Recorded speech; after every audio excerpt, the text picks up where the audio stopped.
Thank you for that kind introduction, and thank all of you for coming out. I'd prefer not to use the mic if I'm loud enough. I'm always told that I speak too loudly. As I go through these slides, just remember, I'm just a messenger. All the information that I'm presenting today is available in newspapers, books, articles, the internet. So I'm not giving any information except in a few instances where I've had inside contacts with Republicans in various states and elected officials, some in the Republican Party, which is the primary pusher of these issues, but Democrats as well.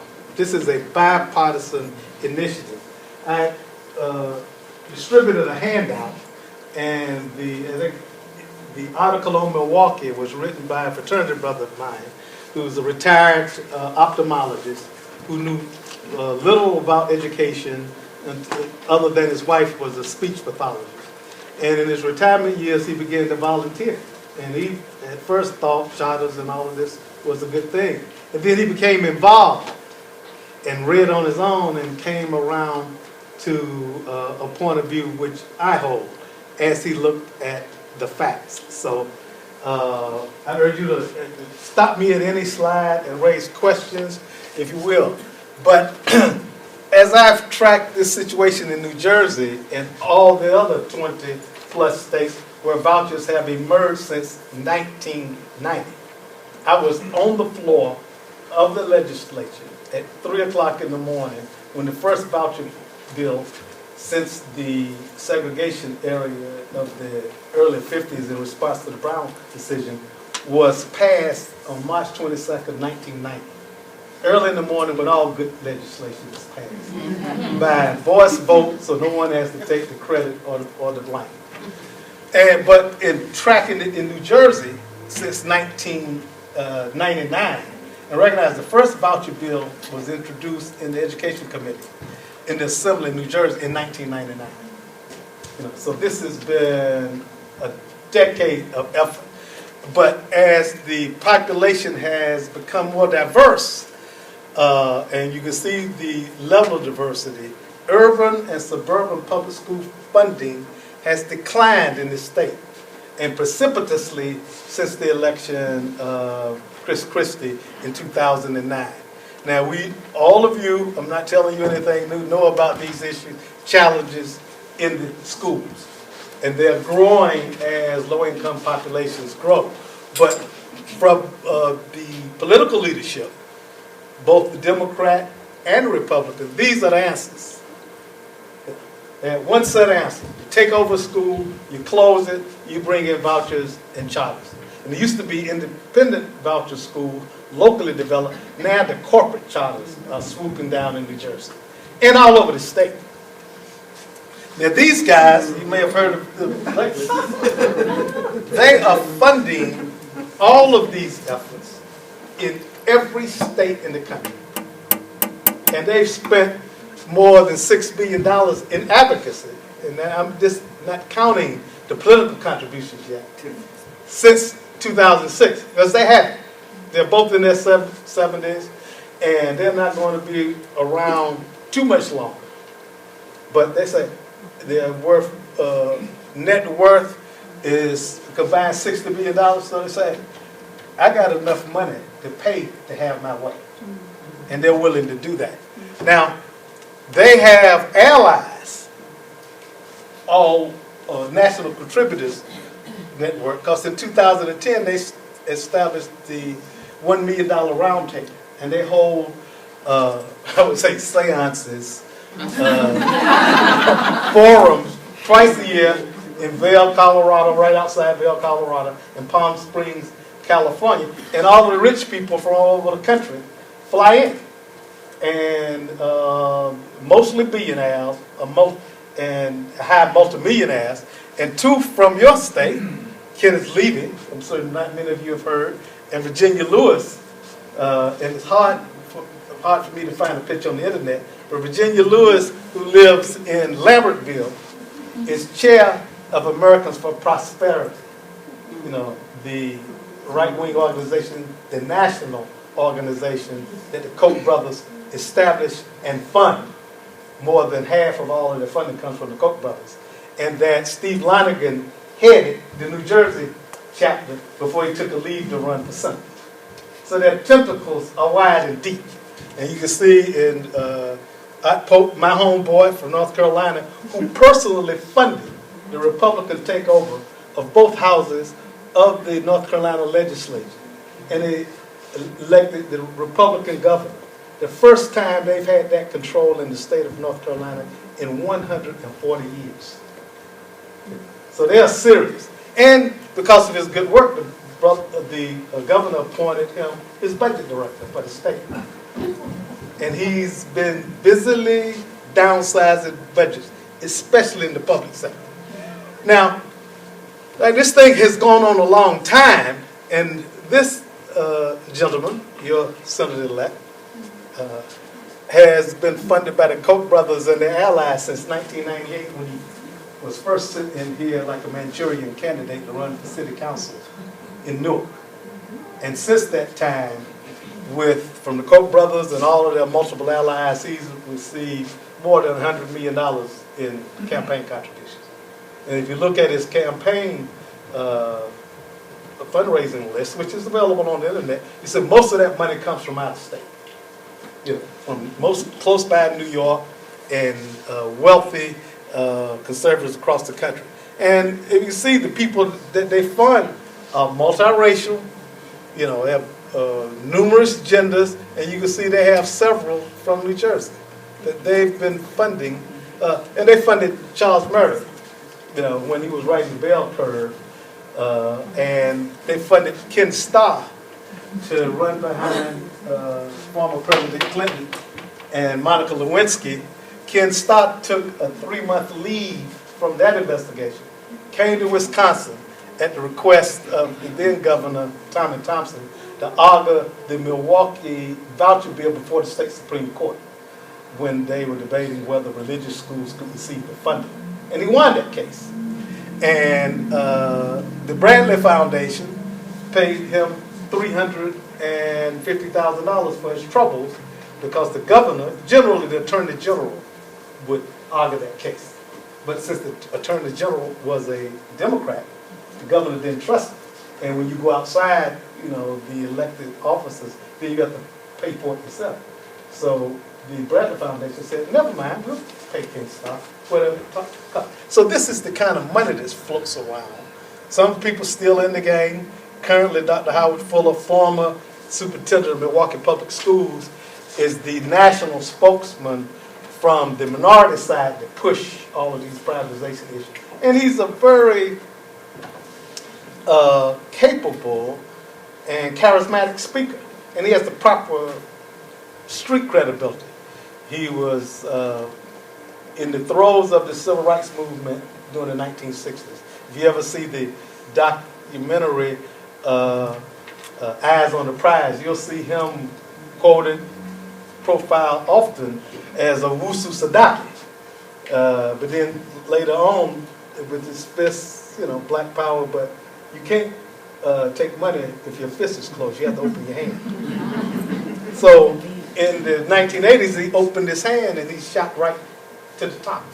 You know, they had such power that the Koch brothers and their allies came to Milwaukee and had the legislature pass a bill allowing individual to become superintendent of the state's largest school district without proper credentials. They just passed the law making an exception for one superintendent in a state with 638 districts. That's the power of money, and we have to understand that. But you know, he terminally agreed. Never been a teacher, never been in administration. Just went from, they say, an appointed position as a dean of a local community college to state superintendent. Never been in a classroom except as a student. Now, these, your governor received all of these guys fund him. And the list I would have to take up the whole presentation given the slide. And then you have these Democrats who, they don't fund him, they deliver votes for him in Democratic counties. They do either two things. They turn up the vote or turn it down. And no Democrat in this state can win unless they carry the big six.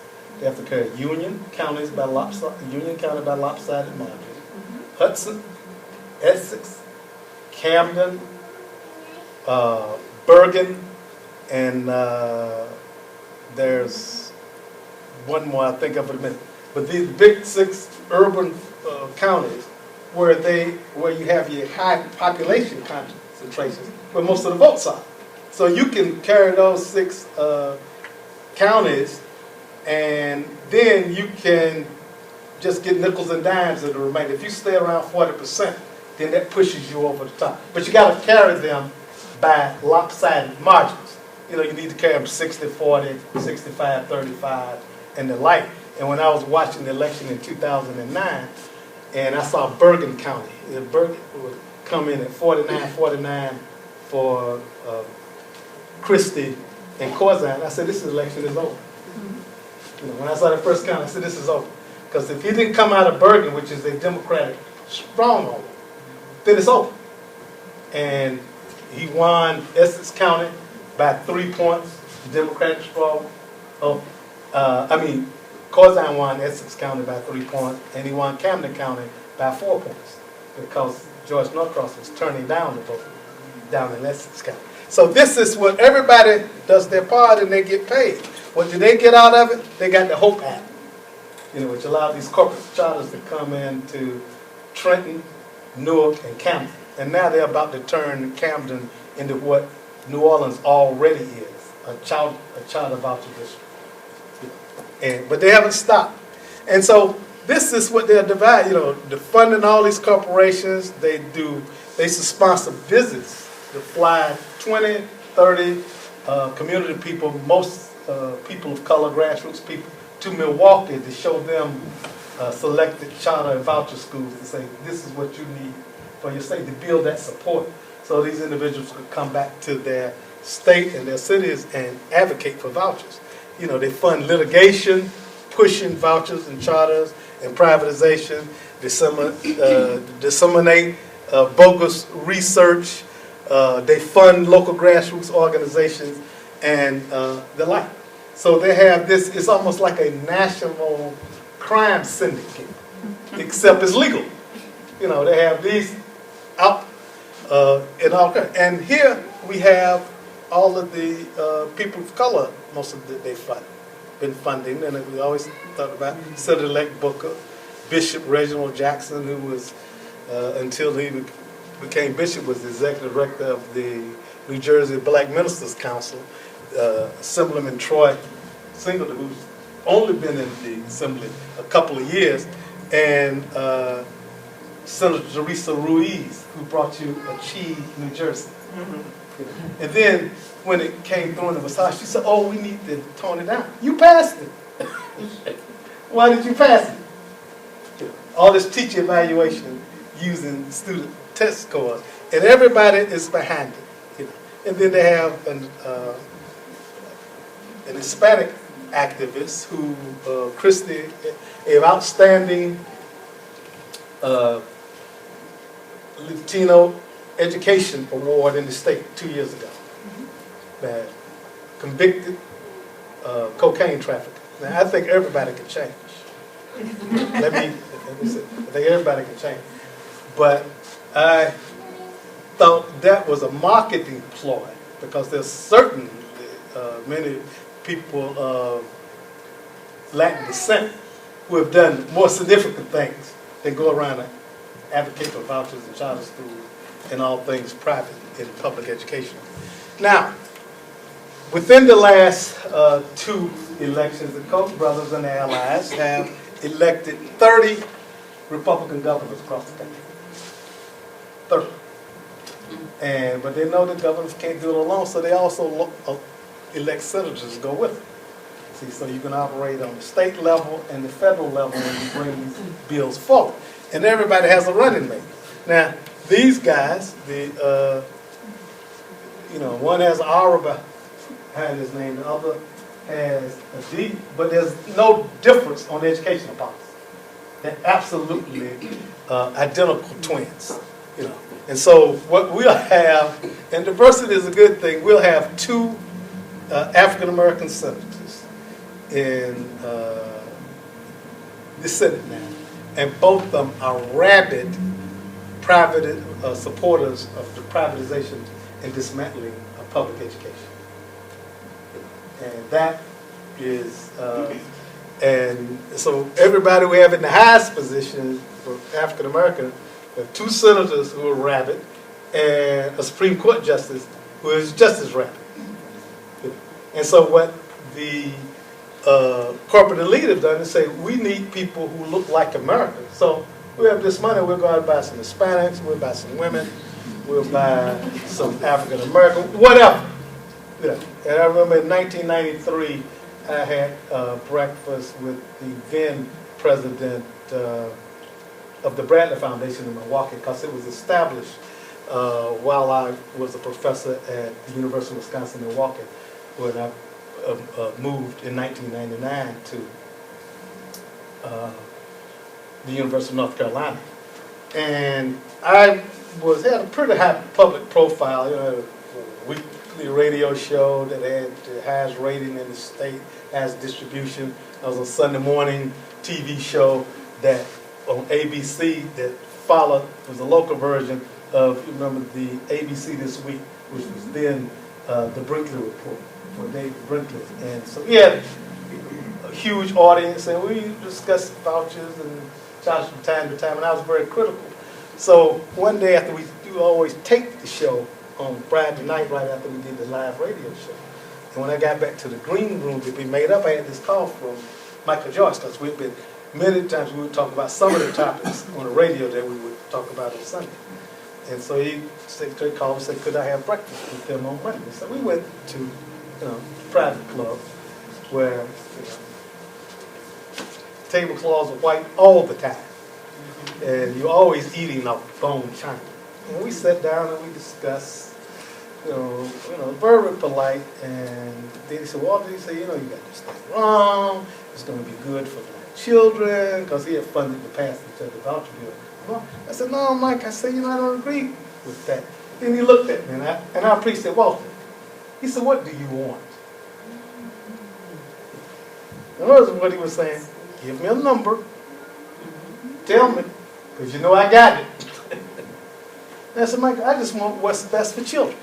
And I don't think vouchers are child. But as I get older and poorer, I think about that. I said, what if I had to come up with a number? And think, all of us have a number. I don't know what yours is, you don't know what mine is. Because we might be in a position where it might be a financial number, it might be an emotional number, some support, or saving a family member, all of that. But I'm reminded what the former Supreme Court Justice Potter Stewart said. He said, well, Justice Stewart, what is pornography? He said, I don't rightly know. He said, but I'll know it when I see it. And if Michael Joyce had to put up the right number, I don't know what I would have done. I'll be like, but he made the offer, and they bought people in positions, in high-profile positions, all over the country. And they've become so good at it now that they have created their own education department at the University of Arkansas Fayetteville called the Department of School Choice. And they're funded by all of these Koch brothers and their allies, and all they do is pump out study after study affirming the rightness of choice, charters, virtual charters, vouchers, whatever it is, contracting out, all of that is good. Because they can manipulate the numbers, that they have the imprimatur of the university. Half of the faculty is Harvard trained. They all get paid handsome salaries. They have endowed professorship, and their job is just to pump out this data, making their case. Now, this is my home state, and we're a step away from indentured servitude. But this is what they've done in the last 3 months. They've eliminated teacher tenure. So you can be as smart and as outstanding as you want to. You can't get tenure in North Carolina anymore. Now, if you have it already, like my wife, who's been teaching there for years, you get to keep it in 2000 until 2018. Then it all goes away for everything. They implemented a statewide voucher program. No raises for teachers this year. In the future, teachers will only get merit raises. They evaluate teachers using student test scores, and you all have it pretty good up here. As Brunswick, they're doing 80%. And so just in case you are that star teacher we want you to be, we laid out 3,800 ESPs. Now try handling, special needs population, at-risk challenge population, and all of a sudden you're shorn of your in-class support. And then they raise class sizes. And they said, some people said, well, I'm out of here. I said, okay. So they put, knowing that might happen, they put $5 million in the budget for Teach for America. Covering all the bases. Because we know all individuals in Teach for America are excellent from day one. We know that. I know. I read Wendy Copp's book. You read any article about they're excellent from day one. They don't need any, and they haven't passed by the education building, much less in the education class. And I read an article a couple weeks ago where they're saying that the less experience a teacher has, he or she is likely to be better. They got a new narrative. Whatever they need to say, they'll say it, and they have the money and the people and the access to the media to get that message out. So all of you, I know you've been teaching a long time. Very good. And this young lady back here, but you didn't finish teaching for America, so we got to evaluate you. That's why we're putting in these evaluations. So starting next fall, teachers get 1 to 4 year contracts. And the ones who get the 4 year contracts have to be in the top 25%. And if you evaluate it, you could be outstanding, but you don't reach the top 25%. You can't get the 4 year contract. And then you can get up to $5,000 bonus. But they figured it out because they're going to do teachers like they did the teachers in Newark. When they said that you get $10,000 bonus, that's a one-time hit. The government takes 50%. It doesn't accrue to your base salary. Yes? Could you just go back to what exactly is in it for them? Like why they're doing all these evil things? And like where's the benefit for them? Like how does it help the state? How does it help North Carolina? Or the Koch brothers, how does it help them? Yeah. How are they making money from This it? is about money.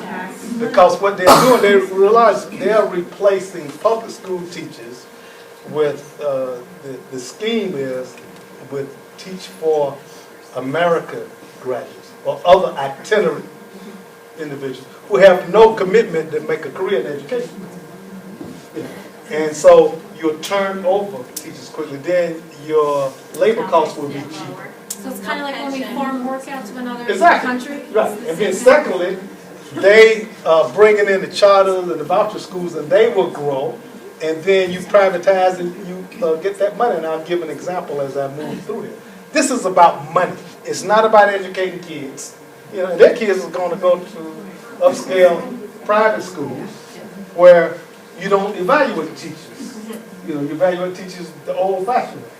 This is about dismantling public education as we know it. And when you say that, people say, oh, you're a conspiracy theorist. No, I'm just what they're doing because I've seen them dismantle public school system. Go to Newark, where this fall more children in charter schools than in public schools. Go to Camden next fall. Go to New Orleans. Go to Milwaukee, where the public school population has been reduced from 130,000 in 1990 to 77,000 now, and still whittling away. This is about changing how we educate children in America. And so they don't care about, see, most of us, and I've been disabused of this notion for some years, they say, public education is always going to be around. Why? Because as long as I remember, it's already been around. And then everybody's committed to it. No, they're not. Powerful elites have just said that, and when people recognize that, they take action. That's why Mitt Romney lost the election so cleanly. When he said, hey, I don't care about 47%. And when he made those remarks, 65%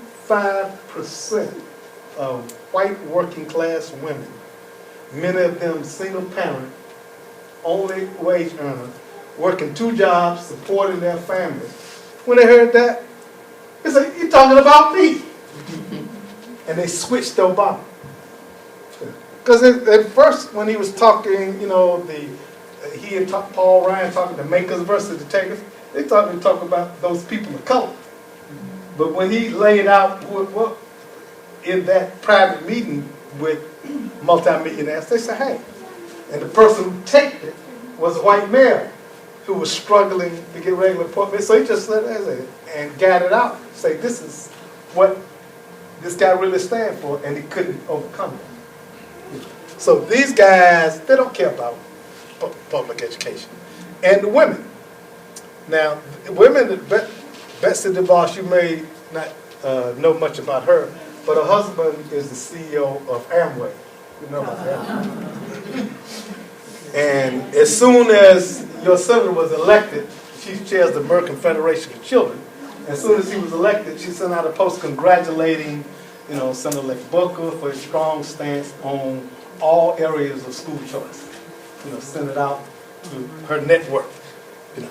Now, the City Journal, which is the weekly publication of the Manhattan Institute, conservative outlet like the Heritage Foundation in New York, they had an article on Tuesday that was very critical of the Booker, whom they supported, because they say he didn't talk enough about school choice and what he was going to do to privatize public education during the election.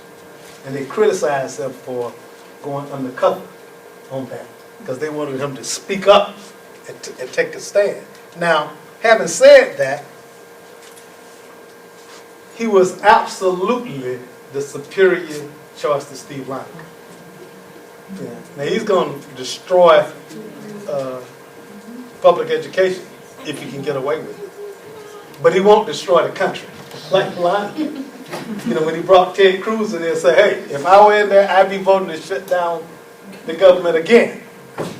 So this was the lesser of two evils for public education. They're both equal, you know, they all believe in the same stuff, but he was the lesser of the two evils. So if you look at this from a political position, as NJEA did when they endorsed it, hey, we got to keep the crazy man out of that. You know, because he's crazy for everything. This guy's just crazy about education, and maybe if we can narrow the ring, we might have a chance. But he's not going to change. Now, this is where, you know, we had the ELC here.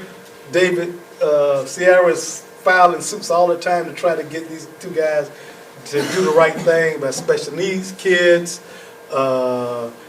you know, funding, and of course they don't listen. But this is a war. You see, most people in public education don't look at it as a war.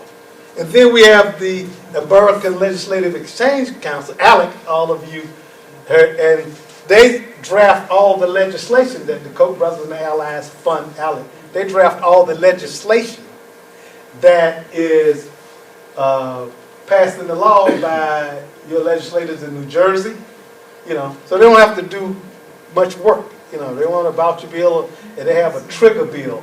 You know, trigger legislation which can allow parents of a low-performing school to take a majority vote and flip it into a charter school. You know.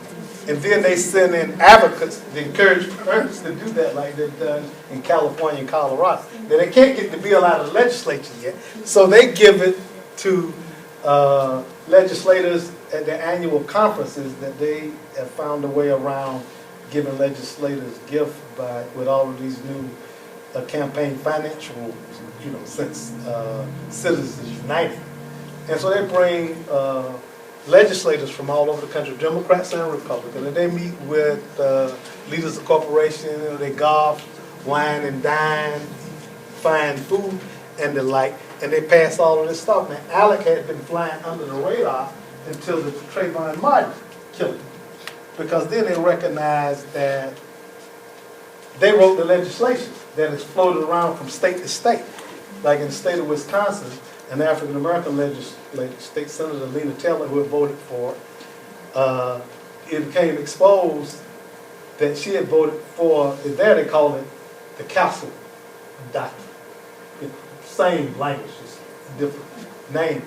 And one of her constituents was shot at point-blank range by his neighbor, elderly a gentleman, and he said, well, I was standing my ground.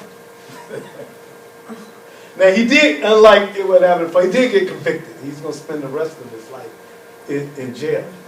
But it's that kind of crazy that she was representing a district that is 75% African American, and she's trying, because the Koch brothers were giving her money. They give everybody money. All you have to do is stick your hand out. And if you don't stick your hand out, they will come and open it up, put some money in there, try to. Because they say, we got enough money, we'll pay everybody. Now, I know all the people, the companies that fund Alec, I know nobody in there has ever had a McDonald's burger. Anybody ever drink Coca-Cola? Anybody buy Johnson & Johnson products since you all live in New Jersey? So you're funding your own destruction. Because they fund out. They fund out. Yes? Excuse me, could you just tell me a little bit more about ALEC, and I know you mentioned the castle laws and things like that, but in particular, what's their agenda in education? How are they working across the country? They've written most of the voucher legislation that is passed in these states, the trigger legislation for virtual charters, corporate charters. Anything that can enhance the corporate elite. So they write all of this education legislation that we see rolling through here. Teacher evaluation, all of that. That came from ALEC. And then what R.E.A.D did was just massage it and work it through the politics. They'll write the draft the bill, and then when you send it to the various states, they got to massage it and see if they can get the votes for it. And they get votes from both sides of the aisle because they're whining and dining, Democrats and Republicans. And sometimes we say, well, the Democrats will save us. No, they won't. And so that's the issue. And these people fund them because they're just trying to get their corporate interests taken care of. So you look across the foundations. Some people you say, well, of course the National Rifle Association would be there, but all these other, Wendy's, Kraft, Burger King, Walmart, we say they would be there, State Farm. And there are hundreds more of mainstream corporations. Now, this is what Chris Christie, some of the sweet nothings he blew in your ear in 2009. I love teachers. My mother worked in a school. I'm not going to do anything to your pension. I know you've heard those awful nasty things about me, and I want teachers to have proper resources. And then in case y'all didn't hear it, he told you again. He said, collective bargaining. I believe people need to have the right to negotiate the contract. This is what he did. Soon as he got elected, boom, stepped on the teachers right away. Because what he was telling you, I'm your daddy. That's what he was telling them. I'm your daddy, and I'll do anything to you that I want to do. So he cut the funding, eliminated the cap on charter schools that had been resting comfortably, endorsed in legislation to end collective bargaining. It didn't go nowhere because even the Democrats he was playing footsie with, they couldn't go that far because too many of them depend on your votes. So, but it isn't dead. It's still there in committee, lying dormant until the election. Refused to support the Supreme Court decision to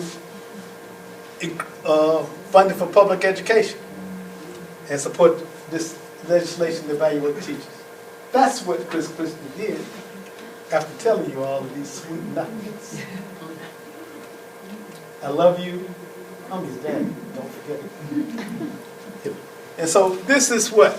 Now we know that studies from the Bush administration to now, they don't work. Even with all of the exclusionary practices that voucher and charter schools can use legally, they don't perform any better than public schools. You know, with all the hullabaloo, all of the pundits on TV, they don't do any better. And then when we look at merit pay for teachers, the research, the standardized test, none of that works. Research has shown evaluating teachers using student test, it doesn't work. Doesn't make the teachers better, doesn't make the instructions better. And you know that they've said, Bill Gates said, we don't want you to focus on poverty.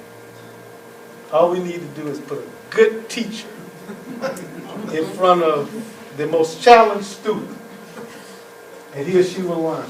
And if they don't, it's on you, because you're not a good teacher. And of course, when one of the teachers is a Teach for America, they just sweep that under the rug. Because all of them we know are excellent. And like the Tuskegee experiment, where they experimented on African American men, supposedly curing them of syphilis, and just gave them placebos for 40 years. Even after penicillin had been discovered, 15 years after it began. And they keep doing this, 24 years in Patterson, 18 in Jersey City, 22 in Newark, 4.5 months in camp. Not one of these districts has improved under the takeover.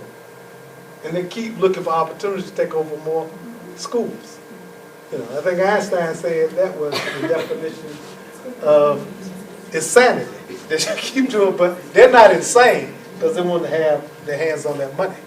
Now, I still maintain contacts with some of the legislators in Wisconsin, because for 10 years when I was a professor there, I was on half-time buyout as the senior policy advisor to the chairman of the Joint Finance Committee, which is probably in the Wisconsin legislature the most powerful position after the governor, because there you have one finance committee for both houses, and everything with money on it comes through that. And he met with all of these guys who have introduced and passed eliminating collective bargaining, statewide voucher programs, virtual schools, fund Teach for America. And he was commiserating with his fellow Republican governors as to how he was going to do this to you all after the election, to get it all through. And I'll explain at the end of this president why he's got to do that. Now, when we talk about Democrats and Republicans, hey, he's got a harness on both of them. A Democrat, Republican, he's running both of them. And Sweeney and Tom Kaine Jr. both are carrying Christie's water. Because everybody says, well, Christie's doing this to us, and Christie isn't doing anything. A governor can only suggest legislation. The two houses of the legislature have to pass it. So Christie didn't pass Achieve New Jersey, where you evaluate teachers. The Democratic controlled House and the Democratic controlled Senate passed it. Then sent the bill to him. All he did was sign it and take credit for it. So Democrats did this to you, not Chris Christie. And so we get twisted on that, And then when we look for media support, all of these organizations, these TV networks, newspaper outlets have endorsed vouchers and charters at some level. Even on the most liberal MSNBC show, Chris Matthews, who I love, has endorsed at times. CNN, they have Dr. Steve Pierre on that, pushing charters and vouchers all of the time. And so this syndicate has a way of getting this message out in liberal and conservative vessels. So you don't have to watch Fox News to have someone endorsing that. Watch Education Nation on MSNBC, funded by the Gates Foundation. You know, so you don't have to go watch Fox. Now, the most insidious thing that's occurring now is the R.E.A.D Foundation, where Eli Broad trains his own superintendents. And he's created his own training academy. And he doesn't license them. He said, you're a Broad trained superintendent. And then he dispatches them all over the country. He identifies vacant superintendent positions, petitions school boards all over the country to change the licensure requirement.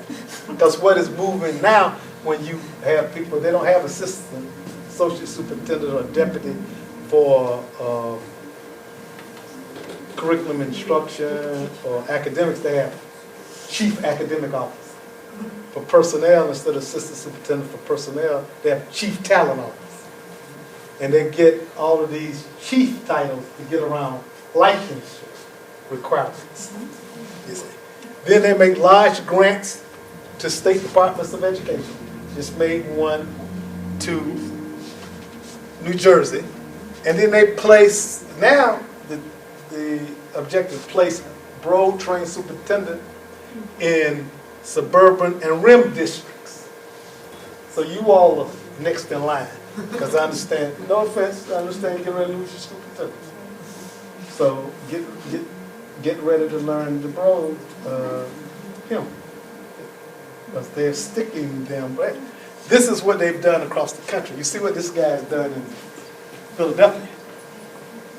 This is only his second year. Blew up the system. And you see, what you see there is that it's a multiracial group. You know, so they try to get the superintendents, but now they're trying to appoint commissioners of education. That's all of this. And all of these graduates of the R.E.A.D Academy. You know. Now this is what they're doing in New Jersey. R.E.A.D graduate, not a R.E.A.D graduate, but worked for a R.E.A.D graduate, so they drank the Kool-Aid. R.E.A.D graduate, worked for a R.E.A.D graduate, drank the Kool-Aid. You know, and this is what they're targeting, and you guys, because anytime a superintendency comes open, they want to fill it with somebody who's like-minded. I call it the West Point model. And when former President Eisenhower finished West Point, there were 108 graduates in his class. 58 of them made jump. And why is that? Because once they got into the network, everybody looked out for each other. And that's what the R.E.A.D guys are doing. Now, in my class, Penny McCormick, who's under fired now, graduate is not certified to be superintendent of New Jersey. Because I got the papers out of the open records where she applied for the job in 2012, and to be certified, you must have had 3 years under a license, under a superintendent's license somewhere. She only had 2, but they hired it anyway because she had her R.E.A.D graduate. She had those certification problems in Connecticut, where she was run out of, and lied about the superintendent's license. No action has been taken, but all of these, and people have found that out and raised the cane. Now, I love this. BS is the highest degree earned. And Chris Surf and Chris Christie looked at it and said, we had 100 applicants apply for this position, and he was the best qualified. That is crazier than saying all Teach for America graduates are excellent teachers. Out of the box. Now, they might become excellent teachers. So they say he was the best qualified. He spent Taught for 2 years in New York City. No school administrative experience. Not a department chair, not a building supervisor, nothing. Not an assistant principal, not a principal. Then he had 8 years as staff in an office of innovation strategy. And the innovation strategy was like creating charter schools for the New York City schools, and then a couple of years in Newark, you know. And this is what they support, which is the broad agenda, you know. And here, when he came in, he took, it used to be the Camden City Schools. Now it's just the Camden Schools, because Chris Sir has this vision that there will be a system of schools where you can have vouchers, charters, corporate managed virtual schools, and no category has supremacy over the others. So they're trying to move this away, and they're going to privatize, charterize Camden. Now, Christie say he's going to brodize you. And this is done for, and Edison and South Brunswick, y'all next. And I'm not putting you on the list because, you know, I'm speaking, but Farrell spoke with Edison yesterday. He's speaking to Brunswick today. He's just putting us on the list because he's trying to skip. No, your name is on the list in the legislature right now. This is not me, it's on the list. And you're not the only ones, because they want all of these other schools, because why are they moving out of the urban districts that are overwhelmingly populated, most of them by students of color, low-income students? Right, because like Willie Sutton, bank robber during the 1920s, they said, well, you keep robbing banks and you keep going to jail. He said, because that's where the money is. See, the money is in these realm and suburban districts. So you get your hand on that budget, you can get real money. And you turn those students out of the traditional public schools. They go to charter and vouchers that Chris is trying to bring in. And then by mid-year or before, they're coming back to the public schools without the capitation, because the money stays right there, backing up, you know. And so this is giving, but what if they create, and you look at, Chris has said he wants to transfer 30% of urban budgets, just the urbans, he said public, to corporate-owned charter and virtual schools, and dismantle. That's what he wants to do in the next couple of years. So if you took that just from 3 that are on the list, you're talking about over $1 billion. Just 3 districts. How many districts you have in this state? A couple of hundred. 500 as well. Right. So it's just what you can derive from 3. And then they'll keep moving across the state. That's what this is about. Now, as Source for Teachers come in here yet? Because Chris, right, Chris Surf is, huh? Remember someone made a comment about? Yeah. But they're in Jersey City, they're in Camden big time, and they're in all of the takeover districts because Chris Surf demanded that. And then he's smoozing with other districts to put them in, so they will take substitute ESPs, teachers, security officers, across the whatever. Again, money, outsourcing, contracted out, you know. And this is consistent with the broad superintendent's academy agenda. Now, SURF has another vision, and this has just been implemented in Memphis, where a number of states are trying to create achievement districts, whereas the state superintendent or commissioner, or whatever he or she is called, will identify all of the low-performing schools and put them under one district. Now, the schools will stay in place, but they'll all be, Chris Surf has proposed that here in a portfolio of schools PowerPoint that he put out 2 years ago. You know, and then people started talking about it. I started talking about it, and he pulled it back. But the concept is that if you have low performing schools, a couple in South Brunswick, well, they would stay here, but Chris Surf would be the superintendent. But then once they moved into the statewide achievement district, then collective bargaining agreements would automatically be dismantled. And so pretty soon you could have, as you have in Tennessee right now, an achievement district that is far larger than any district in the state. Because they're just pulling off challenge schools from all of the districts. And that's the scheme. And he always has them lined up. Trenton, Newark, Camden, Jersey City, you know, Asbury Park. They already got this. Now they just got to get it through, and they're going to wait till after the election, you know. And this is an initiative going across the country.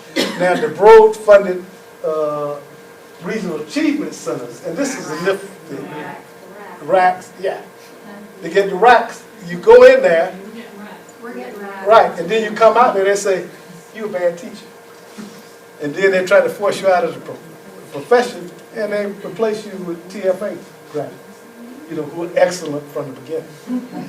Remember that. They're excellent from the beginning, without any training.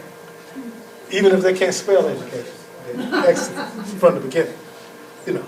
And then the people who are in the RAC, well, if you notice, and I've met with several of the RAC trainers, they're all young people. You know, many of them are young. Where they could get the experience that, you know, thing. But they have gone through the other administrative training from the Broad Academy, and they're coming in and deciding, you know, in, out. And so Chris, as Surf is using this, you know, teach evaluation, cutting the budget, Teach for America, to attack and demonize teachers. You know, break them around, cause some to leave, you know, those near retirement, and then at the high end, have them to leave earlier than they want to leave. Then after a while, the morale will be so low, they'll just leave. You know? And so, and then everybody has a pack. Teach for America has its own pack. So after the people leave for 2 years, now they're running for school boards and all these things. You can't make this stuff up. The Leadership for Educational Equity, Teach for America, which the Koch brothers and the Allies fund. See, when this money is so fungible, it's hard to track. You know, and the Koch brothers and the Allies have so much money, so much of it, that they can push it in numerous directions. You know, and with sometimes early in the morning when I'm tracking this stuff, I start to laugh.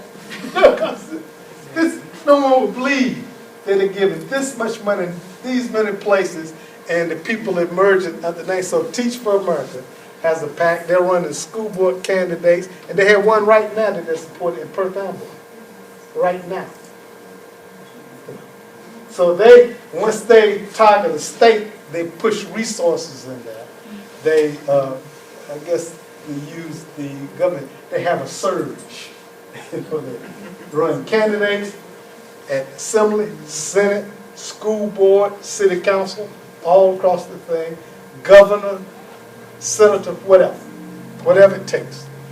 Now, when you have what you recently had, this happened 2 weeks ago in D.C., that this person who's chair of the Options Charter School approved, you know, and they have been indicted, by the way. You know, not everybody gets away. They've been indicted. Options Charter School, all children of color, 400 at-risk and special needs minority students. So they approved 4 point, and they can't add up all of the numbers yet, to board members' companies. They gave contracts, and the CEO makes $500,000, you know, which is more than a guy that lived down on 1600 Pennsylvania Avenue, and the superintendent of the D.C. school with 44,000 students makes less than the CEO of the thing until last week when they're in the process of trying to close the school. And they gave $2.8 million to Exceptional Ed Management Corporation and Exceptional Education Management Service, which the companies that the board members and the CEO own. They have all this stuff.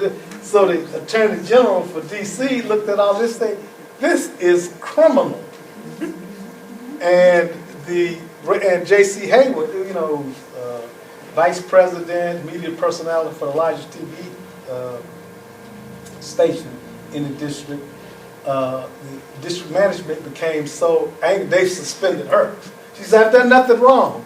But meanwhile, she said, you got to go sit in the corner for a while because we're taking too much heat, it's blown back on the station. So this is that, and they had this bus company that they contracted with that the board members own, that the transportation, and not all of the kids got transportation. Last year was $70,000. This year, for the same trip, $981,000. This is what all this privatization is about. It's about money. It's about money. When you say, well, would they care about the kids? No. And you figure, well, this board, the majority of the board members, people of color, you figure they would care. No, they don't. This is about money. It's like kids, you take your 6-year-old and say, look, here you are. I'll be back in an hour. You're in a candy store. What do you think they're going to do? What do you think it is? They confused, and then they eat till they get sick. And when they're still until they become obese, because it's their fault. And they're doing this all over the country. Now, you heard about the scandal in Atlanta, but they did the same thing, and nobody went to jail, because Michelle Rhee has powerful friends. So they were able to find the same evidence that they had on Beverly Hall in Atlanta. And they were able to limit the cheating to one principal in one school in D.C. They had the same evidence. But that's why you need some friends. So what you have, we've got to, in public education, to survive and thrive, we have to elect some friends to advocate for us and think. So, but this is ultimately what this is about. It's about this. The public education budget for the U.S. this year is more than 2/3 of $1 trillion. You get in the chunk of that, 5%, 6%, 10%, it'll make a lot of people rich. A lot of people rich. And that's what this is about. And you said, well, the Koch brothers are already rich. Nobody who's rich ever stopped trying to make money. You don't. That's just like, because you were able to breathe all day yesterday, did you think about not breathing today? Because it's part of who you are. They are entrepreneurs and they're trying to make money. And they're going to squeeze all of it out of the public schools in this way, if they can. They get a security officer, food service workers, because a lot of the food service has already been contracted out in the state of New Jersey. And then they'll come for the teachers. Secretaries have marched in Inglewood with Janet Wynn, trying to save the jobs of the ESPs. Soup. And they don't care. It's about money. And the board had the money. They just didn't want to spend it on that. They contracted out to their friends. But this is the best of all. They underfund public schools. They have all these problems. Then they're on a track to go to kids that go in the criminal justice system, especially low-income kids. And then the Koch brothers and their buddies, they invest in the private prisons. So they get it going and coming. They blow up the schools. Then they go and invest in an institution that will receive the students they've destroyed and make money. So they're making it going and coming. And Chris's motivation, these guys, we all know they're already running for president. And now, the guy who's not on that, Ted Cruz, has moved to the head of the line. His conservative values conference last weekend. 42% of everybody there wanted Ted for president. And to show the diversity, they nominated the straw vote. Dr. Ben Carson was the leader to be vice president. Because after he said that Obamacare was worse than slavery, so we can work with you, boy. We can work with you. And that's what they did. They said, he can be the vice president. Because they said, we can have Ted Cruz, Ben Carson, put them up there. They will take our agenda further right than we want to take an agenda. And it's diverse. Looks like America. And so he shot right up after he made that statement. And so Christie is pushing these strategies because if he can get away with this, and he's gotten away with it so far in a blue state, even if he gets a small voucher program, and if he comes close to eliminating collective bargaining, which is on the table, on the list, as one of his first agenda items if he's reelected, then he moves to the head of the class. Why? Why would he move ahead immediately from all of these guys? Anybody got an idea? Now, you would have a smaller program. They've gone much further. But why would he immediately be propelled? Yes? It just shows that a guy from a blue state can do it in New Jersey, then be much more effective in the country, which is not quite as blue as New Jersey. I'm going to give that man a designation as being smart as Teach for America candidate. Right now. That is, he's too smart to be a superintendent. That's too much. The first requirement of superintendent is to be young. Right. But that's absolutely right, because we do it on the blue state, because what many Republicans recognize that the Tea Party has gone so far to the right that they're making their candidates unelectable in the general election. And you say if you get somebody like Christie, they say he could go and make the people, a few progressive, some educated, drink the Kool-Aid like he did in New Jersey in 2009. So that's why they're talking about it. His problem will be getting the nomination, getting through the primaries, because the crazies. Because it's gotten so crazy now that last week the Koch brothers wrote a letter criticizing the government shutdown. Now, they created and funded the Tea Party to shut down the government. They wrote a letter to Congress saying, we need to open up the government, because they were losing money. And so what has happened, they birthed a rabid dog and lost control of it. And now they're trying to rein it in, and the dog is biting everybody. And so, but this is, it's an organizing strategy. You're talking about what we got to realize that we're in a war. It's not traditional, and you got to reach out, churches, low income, middle income, high income. You got to monitor, always keep up, and somebody, if we get it in the war, needs to monitor the tactics of the opposition, because they keep changing and doing things. We need to see what are they doing, who are they funding, who do we think is on our side is like that. And so these some strategies are now and we got to educate parents that to push back against the demonization of teachers, as the union did in Chicago when they went on strike. Not a single parent crossed the picket line, because they had been working with explaining that what they were trying to do is keep class sizes under 50, way under 50, to keep them from laying off half all of the social workers. And so the parent, even though the Chicago Tribune criticized them, nobody else did.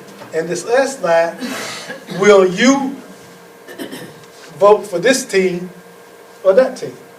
Now recognizing 40% of all NJA members voted for Chris Christie in 2009. Now I know nobody in this room. 40%. Had he gotten 15%, you'd have never been elected. So I'll stop here.